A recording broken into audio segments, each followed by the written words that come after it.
Good morning mga ka-DIY.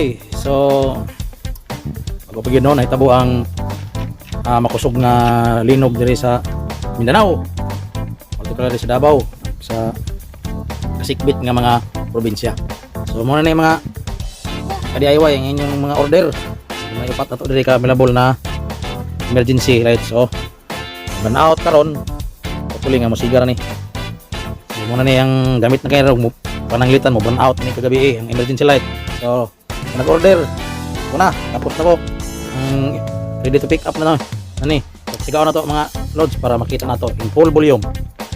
Yan, ito po ang ating apat na emergency light. So malakas siya loads mga DIY. So buntag pa man ron, medyo nga na siya kakusog tanawon sa camera, pero sa actual ani kagabi ating kusugan siya. 5 watts ang bombilya, 3.7 volts.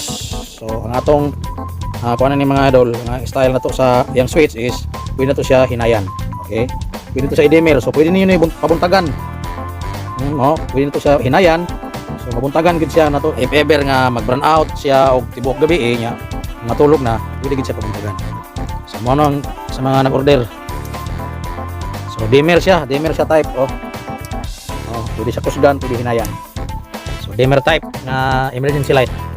So sa mga nag-order, ito na inyong ready to pick up. Pwede hatod na to sa inyo kasi tatapit makita. So ang charging ani charger ani, port charger ani mga ka-DIY is doon na siya type C.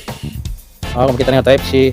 Kung doon na may solar dili sa pikas kining input jack na lingin, mao po na siya pwede niyo i-charge. So ang ma-charge ani mga ka-DIY ini pwede mo sa 5 to 36 volts DC nga charger. Pwede sa diretsong charge ya 5 to 36 volts DC.